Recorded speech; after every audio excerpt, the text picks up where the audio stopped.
Welcome to the Nerd Party.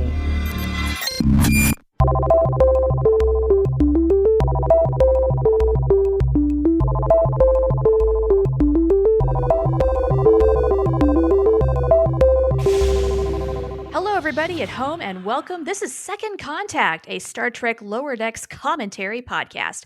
My name is Charlene Schmidt. I'm one of your co-hosts, and the other co-host of this podcast is Tristan Riddell. Tristan Riddell. Boy, have we got a treat today. Crisis Point 2, Paradoxus. There it is. Yes, we are getting the sequel to Crisis Point, and oh my gosh, this thing. I said off camera, it's like coming home. This is just such classic Lower Decks for me. I just want to eat it. We're not gonna do that whole thing where we're coy at the beginning and say like, oh, I wonder how we feel about it. No, it was awesome. Let's talk about it. Yep, nope. We like this one a lot. We're going to have so much to talk about. And I think before we even get started, let's make a pact to not point out, like, we could do a whole roll call of references that they're making to other things in Star Trek in this episode. And that could be the whole commentary track.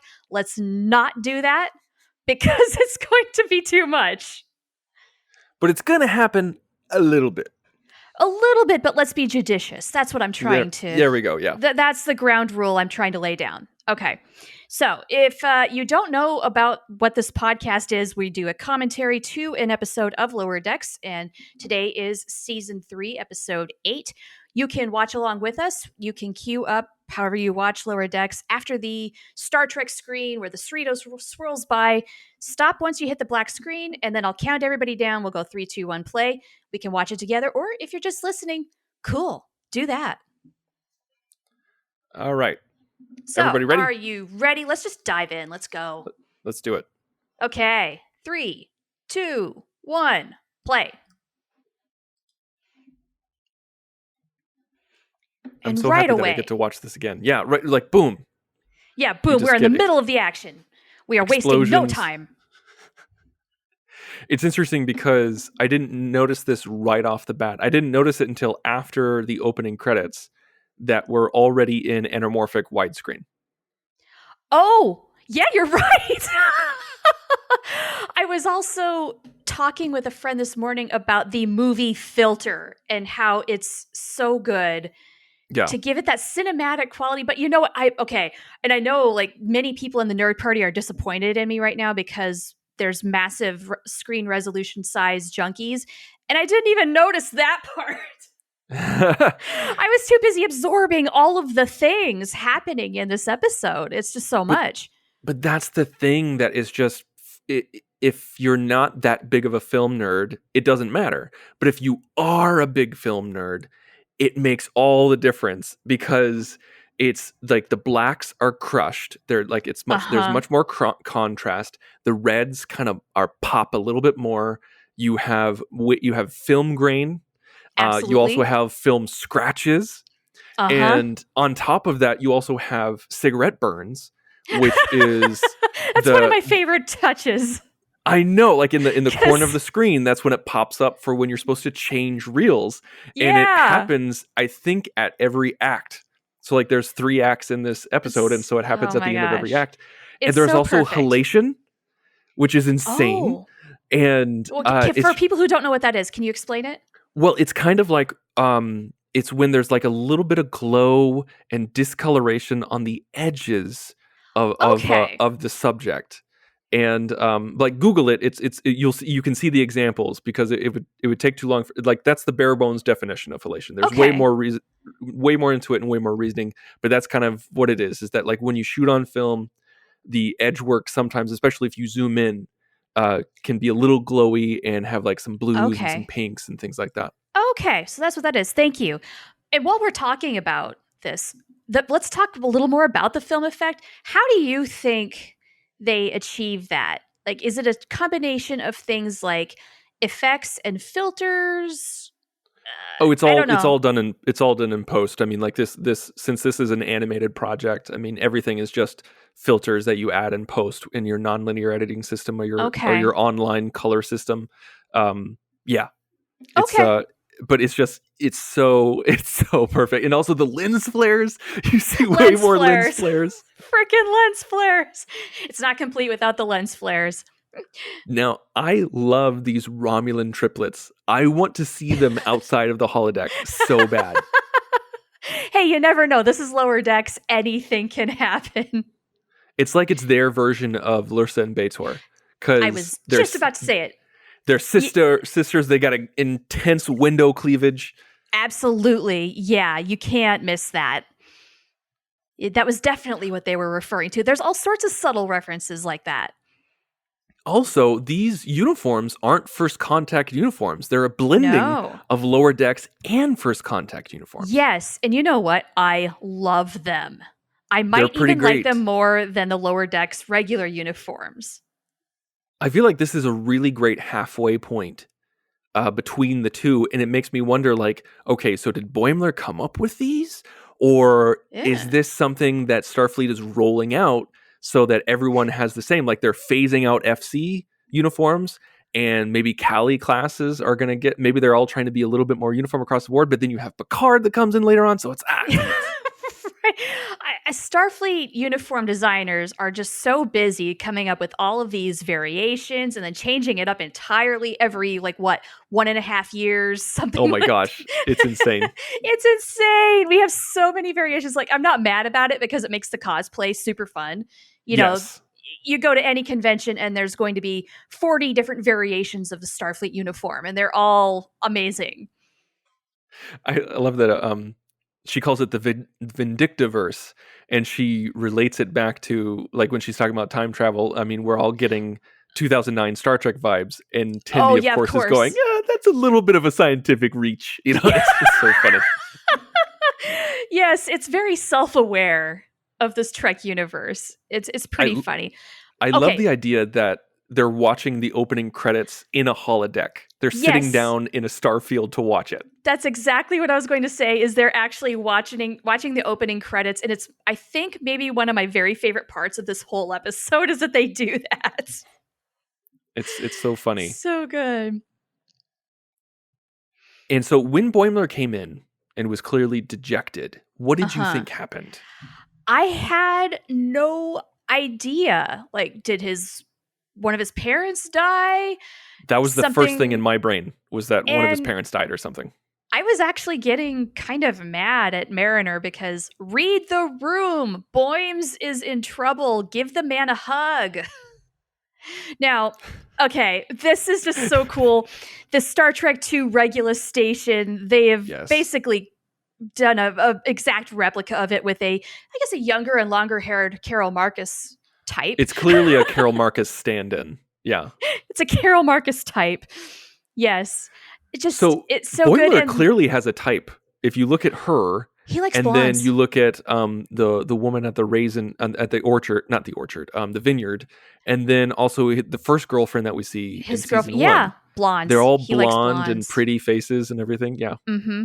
I loved Rutherford's comment about the graphics. They're so cool. Because in 1982, ILM killed it with those graphics for Star Trek II. This is very Wrath of Khan. It even has like super scratchy film stock for the Top Secret logo. It was so good. Yeah.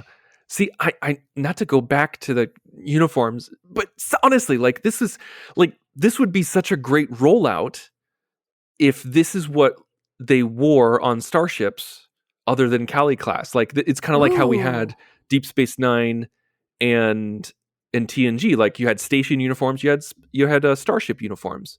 Yeah. And maybe we'd see that, it doesn't matter because Star Trek has given up all sense of continuity when it comes to uniforms. Yeah, it does not make sense anymore. It doesn't have to make sense. It's just going to be what it's going to be. Go with it. Like, do you wear the same clothes every single day? Most of us don't. Right, exactly. Uniform or not.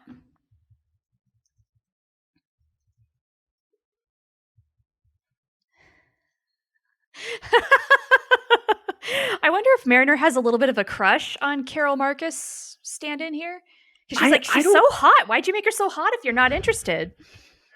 I get it's more of I don't think she has a crush on her. I think it's just a frustration with Boimler. And I also Okay. think, and we've seen this before, I think Mariner has not a crush on Boimler, but a possessiveness over Boimler. Where I agree with that. I'm trying to explain it where it's not necessarily sexual or romantic, but I've had this with friends before where they're not interested in me. Oh, I mean, this was long ago before I was married, but like they weren't interested in me, but they were jealous of me when I got a girlfriend, or jealous of the Okay. girlfriend kind of thing. Like it was a weird dynamic. Yeah, I think I know what you're talking about. It's kind of like that protectiveness. Like, I don't want to see you get hurt kind of concern. Oh, I wouldn't even say protectiveness. It's No? this It's just weird jealousy? sense of jealousy and ownership. Oh, Maybe okay. it's something like not as extreme as ownership. Like, don't take me too literal here, but Yeah. I was so frustrated with Mariner on this one. I'm just like, no, go on the crab chase. That looks awesome. For a second, I thought we weren't going to see it. I thought we were not going to see Tendi and Rutherford ever again. I thought that was done. And I'm so glad that I was wrong. Oh, totally, right? Especially with how it all plays out. Like, this is really supposed to be Bradward's big adventure, his exploration of self-discovery in the way Mariner's Crisis Point was a revelation for her. This is for Boimler, but really, Tendi steals the show, does she not? As she always does. Look, I am not mad about it either. I loved that moment. I can totally see her as a Starfleet captain. And if that's what she's going for, go, go, go, go, go, go. I'm cheering you on. In Link, I mean, I know this is bad podcasting, but this shot right here, like when she flies over the explosion in slow motion, it's very reminiscent of when she knee kicks that dude in the previous episodes. It totally is, because it slows down a little bit and then cut to back to speed. It's so, you can tell that the writers and the producers have a soft spot for Tendi. Maybe they do. They want to see her kicking some ass. Yeah. So they're going to just flourish with that whenever they possibly can. And it makes perfect sense. Like, I was wondering, why was Tendi taking this simulation so seriously? Like, come on, relax a little, have fun. She would usually be the one to say that. But it's the whole captain thing. Like, this is practice for her. Right. Now it makes sense. And I like that they kept showing stuff that we hadn't heard of before. Like within Starfleet, it wasn't like that only happened once, like towards the end, like when we saw the founding of the Federation, which we saw at the end of Enterprise. Yeah. But I like that it was something we hadn't seen before, and they even mentioned it towards the end. They're like, "What does this have to do with the squids?" And they're like, "I think they're abandoning that." Yeah. One of my favorite things about this episode is Mariner, well, actually, not just Mariner, but calling out all sorts of like movie and Trek tropes. Like, oh, this was the third act twist. Okay, yeah, we know how this goes, and blah, blah, blah. I don't know why, but I got a complete kick out of that just because it's like, I don't know, it's like every film critic, you know? Well, it's the beauty of these type of episodes, like what we got with the original Crisis Point, is that it's self-referential in its tropes, which is very much a Lower Decks thing, but this is specific to the movies, not just Star Trek overall. Yeah, that's true. And it's just very self-aware. It's calling itself out. I have an appreciation for that for some reason. It just really works for me. Read my saggy skin. Saggy skin. Oh my gosh. I love Knick-Knack. I want to see Knick-Knack again. I love that he pops up later and that you know what I would like? Runs across the screen and says, "I'm Knick-Knack." I have a cool idea. They need to make a Knick-Knack action figure that has like kind of like saggy skin that you can bunch together or pull out as you desire. With some sort of like slimy... Knick-Knack's the character in the robe. Whoopsie. My bad. Okay, yeah, sorry. And to go back to what you were trying to say, good Lord, no, I don't want a saggy skinned action figure. What is wrong with you? Oh, come on. I think if I were a kid playing with that action figure, it's kind of gross. So that's what makes it fun. But I don't think that'll happen. This is probably a one-off character, and that's fine. Okay, for those of you watching, please pay attention to this. For those of you not watching and just listening, she literally walks over the anamorphic frame to get out of the holodeck. I cheered. I was by myself. I cheered and clapped my hands when that happened. because that's freaking hilarious. She We stepped have- over the anamorphic mat. We have never seen that before, have we? No, it's hilarious. It's this noticeable touch just because it hasn't happened before. It's pretty cool. So William Boimler, KIA, as far as we KIA. know. Right. Or is he? Or is he? Dun, dun, dun. God. When we get to that point, I really want to know your thoughts. Yeah, with this scene, like when they said like it was like a freak nerve gas accident or something like that, I was just like, that's a stupid ass way to go in Star Trek. It's not Like, heroic. It's not even that. It's just there should be like 15 failsafe, things Right. on a starship to prevent that from happening, especially on the Titan. Yeah.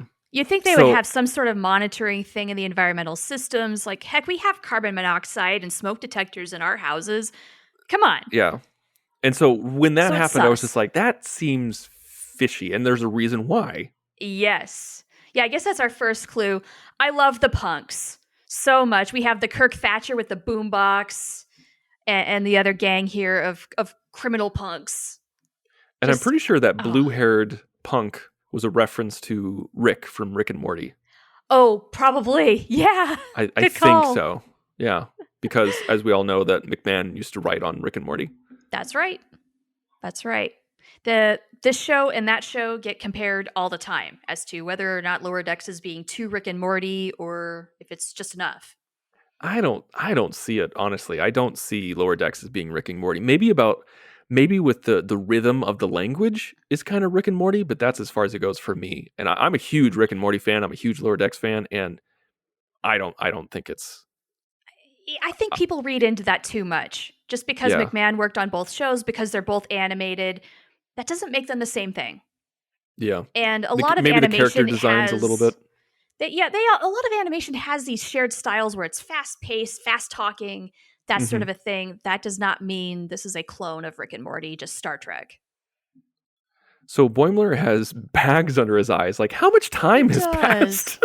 I don't know. Has he exhausted himself in a matter of, I don't know, I want to say not even hours. Or has he been crying?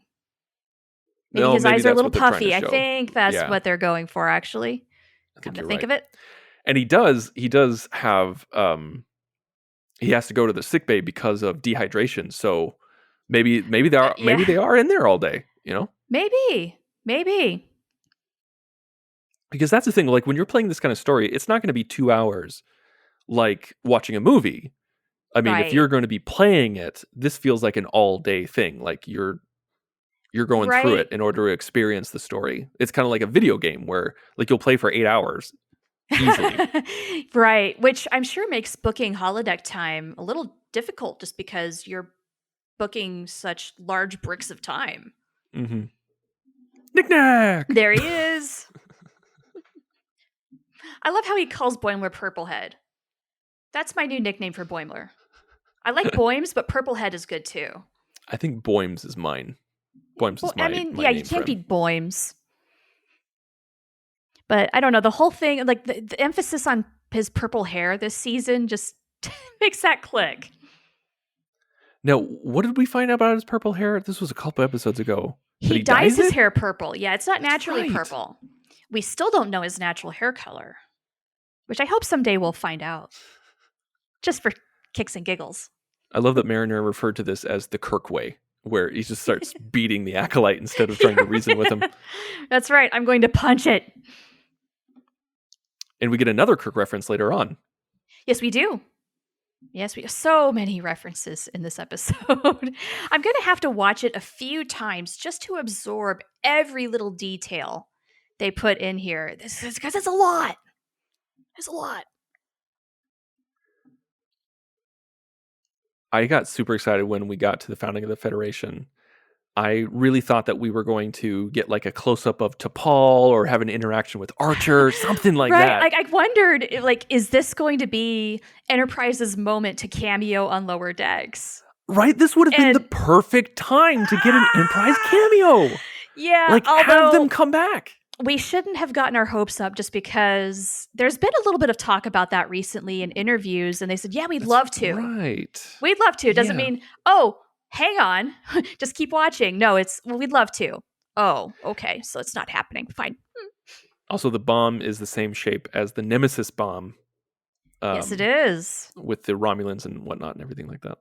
Which makes Yeah. sense since they're Romulans. Right? Yeah. Rutherford's such a tool in this episode. He kind of is, isn't he? Like, even from a gaming perspective, like if you were playing this or doing this, like this would totally be the guy that would be kicked out of D&D for not taking it serious enough. Probably. Yeah, and he's usually not like this, though. Like, he's embraced the adventure. He's having fun. Mm-hmm. He's not taking it seriously for a change. Otherwise, he's usually a little more serious than Tendi, even. I think it was definitely, they were showing how serious Tendi was being, and they were showing how loose Rutherford was being to kind of show that contrast and to drive the point home. Yeah, they were exaggerating it a bit. I really love the reverse sound effect. Just it's like probably not the real tape, thing, you know. It just sounds great though. However they made that. And once again, the Ritos just getting bombarded by the Romulans. And once again, people are tossing phasers like they aren't violent guns. I have a thing about this. Absolutely. Yeah, but it's true. They're dangerous weapons, dang it. People just toss them around like they're Playmates toys. They're not toys. They're not the Playmates toys. I do love that he enters the room, and when he shoots someone, he's like, Timba! I'm going to start doing that. That was so good.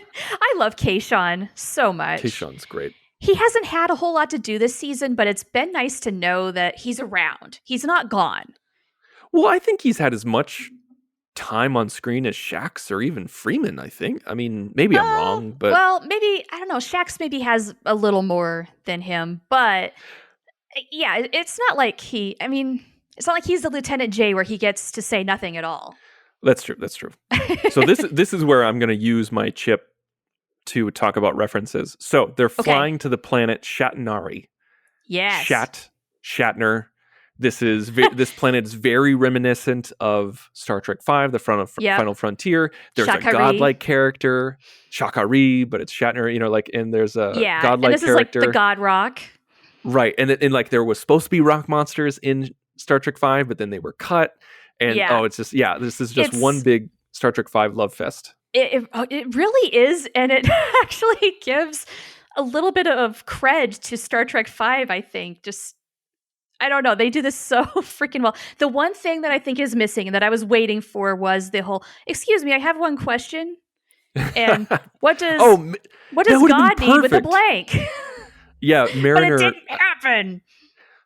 But however, though, Mariner does play that character because she's the one who says, like, hey, there, this is, she's like, there's always a catch with these godlike characters. And they're just a cheesy quote generator. Yeah. Basically. Yeah. She knows what's up. She's encountered these things before. She knows it all. I love the fact that he goes in because I had no idea what was going to happen. But then, right? I didn't know what he was doing here. The reveal of the Kitty Hawk instead of V'ger and Voyager. Right? Oh my gosh. Such a great little thing. Truly inspired. This is inspired work. It is. Like, honestly, are they pulling from every single one of the movies in this episode? Absolutely, yeah. What is the Star Trek 6 reference, though? Because that's the one thing I can't think of. We've got Insurrection, we've got Nemesis, we've got First Contact, Generations, Star Trek 5, 4, 3, maybe not. I'm not sure. No. Definitely 2, and now Motion Picture. This was great because I had no idea. We're out of anamorphic now. The film grain's gone. Uh-huh. We're clearly out of it, out of the holodeck. And so I'm like, okay, is this just a different version of the holodeck? Are we in his brain? Did he get sucked up by an actual thing? Whatever. Dream? Yeah. So I really was expecting a William Shatner cameo with the I whole, was too. the horse in Idaho set here with the Kirk mailbox. And then it's George Takei. And I'm like, you got me. Well done. And then Boimler himself says, he's like, "Oh, Captain Sulu, even better." Like, Right. I like thought, that is, they shots fired. yeah, that was very much shots fired, because fans right now, especially in the past couple of years, have really been digging on Takei more than Shatner. Well, yeah, Shatner has had some moments. We'll say that. We'll say that. Yeah. We'll say that. But I mean, Takei makes everything better when he's in He it. really does. He just brings joy to whatever comes his way, and this is nothing different. I'm just so glad they got him. Yeah, I'm glad that he was down to be involved. Yeah, I want to know more about this. I hope there's some behind the scenes that we get about how did they think, oh, he should be the guy who plays this role, or, all of that. What was George Takei's reaction? Did he enjoy this? I want to know everything. I always do. This was terrifying when the horse bit him. Like, it was straight up vampiric. I laughed so hard when George Takei said, the horsey's going to bite you now. Yeah, he said horsey. He said horsey. And it's such a calm demeanor. It was just, okay. Yeah, it was crazy. I enjoyed it so much. Now, like Dr. Ta'ana said, the holodeck may be fake, but dehydration is real. You Yeah. know that Beverly said that to Riker at one time. You know. Definitely. Multiple times. Multiple times.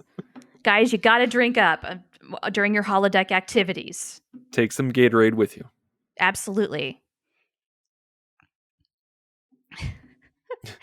Now, this freaking guy who always finds himself in the most horrible of situations, this is not the first time today he's burned himself. Twice in one day, yeah. Bruh. I do like that Boimler gets that validation from Tendi and Rutherford, saying like, no, like yes, you went through an existential crisis, but we had a lot of fun. Like, this is a good program. This is a good crisis point. Yeah, exactly. Just say, hey, no, what you think was your shit film, it was great. We had a fantastic time. And here we go for the twist. Oh my. And this is the reveal. This is the twist. I paused and took a look at the this Defiant class ship, and it does not have any writing on it. It does not say Defiant, but it does have a cloak, so one could think that it possibly is the Defiant that Section 31 stole. Maybe. And I love that Boimler talks about the comm badges. He's like, should we really advertise who we are? I freaking hate that in Discovery. I hate it. Oh my gosh. Yeah. That's the biggest discrepancy about Section 31, isn't it? It's like, we don't talk about Section 31 until we do. And we talk about it ad nauseum. I think I definitely made a joke about that when it was like, actually, when it was first revealed in Discovery that we showed someone with black badges. Somebody said like, oh, maybe it's Section 31. That could be cool. And I'm like, there's no way it's Section 31. Why on earth would they have a special badge when it's a secret society? Yeah, we've probably talked about our issues with Section 31 before, so we can skip that whole rant. But yeah, it's a sore spot for me. So I'm not terribly excited that William Boimler is now Section 31. I don't know, but let's see where it goes. I think it's going to be interesting. Like, even though I didn't like what Discovery did to Section 31, we're not in Discovery era. We're in we're in the 24th century, so it should be interesting. It should be much more clandestine than where Section 31 puts ads on LinkedIn saying we have dental and you can work remotely. Yeah. Yeah. I'm hoping it'll be cool. Just, I don't know. Once again, I'm a little ambivalent, but that is okay. Still going to watch next week and enjoy the ride. We'll find out. And that was the episode. So thank you, everybody, for listening and tuning in. Tristan, where can people find you if they want to talk more Lower Decks with you? Well, you can find me all over our website at thenerdparty.com. You can find our show page and at there, and you can also find the network on Twitter at Join Nerd Party. You can find me personally on Twitter at The Insane Robin. And you can find me at Oh the Profanity. Next week is episode 9. We are turning the corner to the end. We're getting very close. Join the revolution. Join the Nerd Party.